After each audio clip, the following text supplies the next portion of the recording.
Hi there, Steve Coffin here. I'm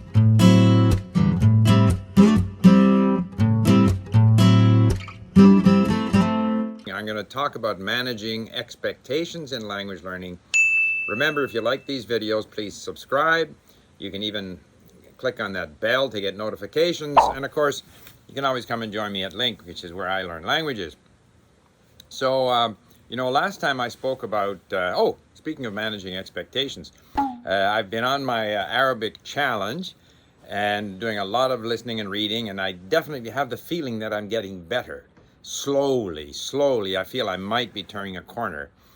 I may not be, but I like to feel that I am turning a corner. I like to see that I'm maintaining my routine, I'm being active. And I've even started speaking now, spoken 3-4 times with Mohammed in Egypt.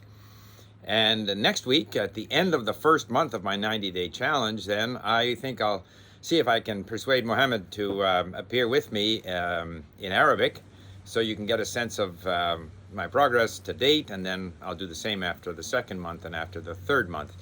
My expectations are, all I really want to achieve here in this 90-day challenge is that I understand more of these Arabic podcasts when I listen to them. I can understand them when I read them and I look up words, and there's fewer and fewer unknown words, so I really do understand them quite well. I've been listening to a podcast and reading about the discussions in Doha, where they're trying to, the Emirates is trying to be a sort of a mediator in Afghanistan and try to bring about some kind of a peace between the Taliban and the Afghanistan government.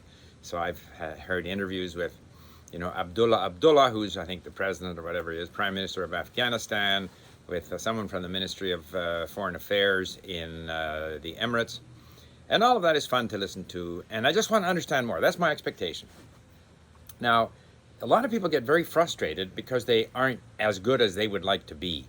And I was speaking to a Chinese a lady who teaches Chinese, but we were speaking in English, and she was saying, she lives in Thailand, and when she's together with a group of Thai people and they're all speaking very quickly, then she doesn't understand very well, even though she's quite fluent in Thai. And I said, well, that's normal. You shouldn't have the expectation that you're not going to be in on every little thing that they're doing. They've lived with the language since they were small. They have things they talk about, references, expressions and stuff that you're not going to pick up on. So that's normal. One shouldn't feel unhappy. And I see that quite a lot. People who have expectations of themselves. I lived in Japan for 9 years.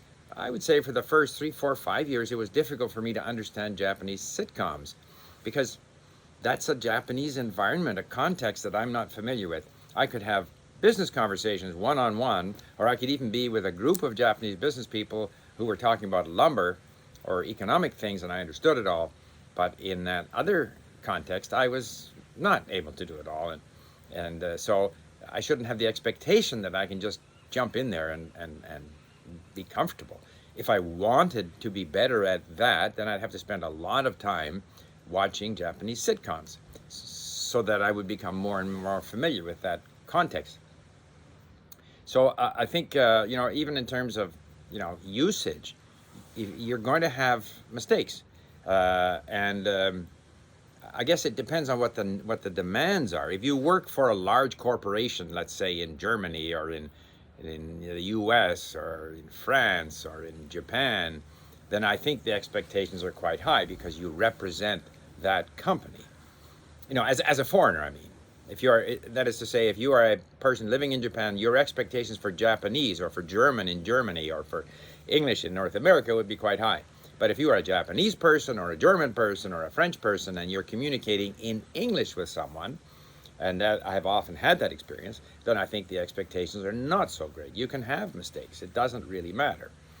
So another part of managing expectations is, so first of all, don't beat up on yourself, because any negative, any frustration is just going to delay your learning. It's going to make it less fun for you. You're going to spend less time at it.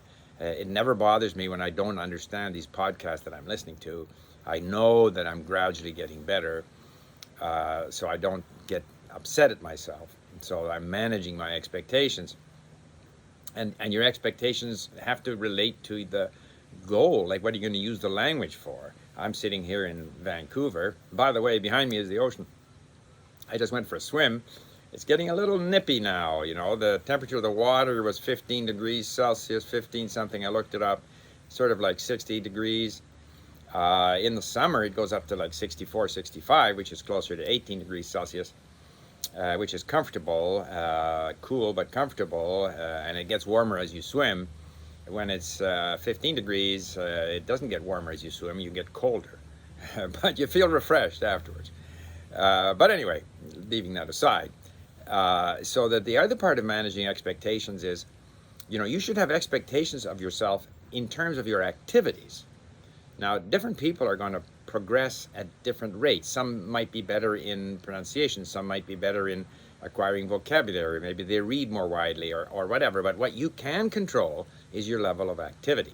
And that's why this 90-day challenge, I'm telling myself, like I'm not always meeting it, but I'm trying to save 100 links, that is to say on link, I save 100 new words, and I move 100 words to known. Like I want to end up with 100 words that have moved from, you know, words that I have saved that are in my database to where they're known.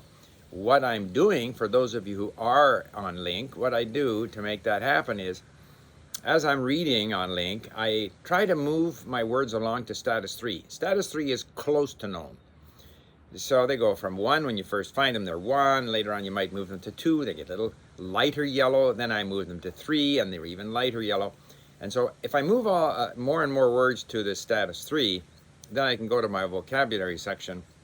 I can sort for just status 3 words. And I can even, you know, and I go in there and I start going through them. And I find that a lot of the status 3 words now I know.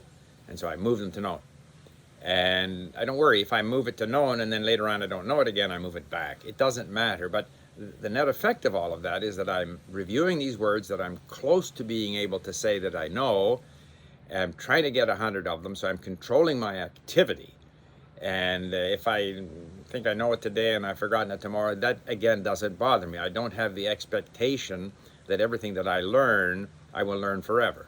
My expectation is that whatever I learn, a good portion or some of that, I'm going to forget again and relearn. So that's fine too. I accept that as part of, you know, my expectation.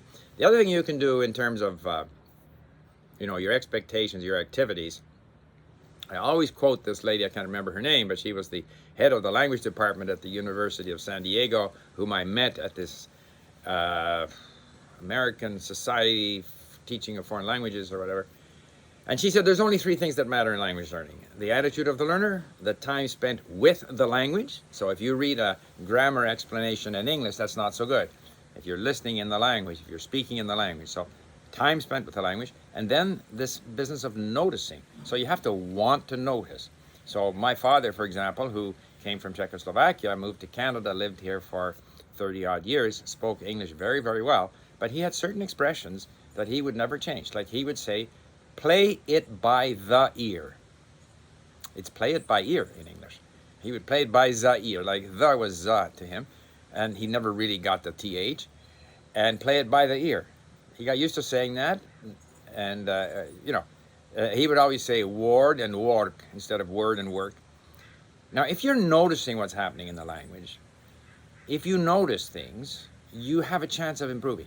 That doesn't mean I don't blame my father. He was comfortable. He did business. He was fluent. He was the best in Scrabble. He had a tremendous vocabulary, and it didn't bother him that there were these things that were not, say, close to, you know, normal usage. So that was fine.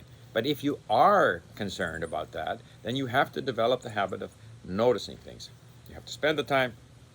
You have to be positive. Therefore, don't beat yourself up when you don't quite do or you aren't quite as good as you would like to be. Have realistic expectations. Control your activities. And try to notice what's happening in the language. And if you do all of those things, then you can manage your expectations. I guess I went on a little bit longer today. Anyway, bye for now.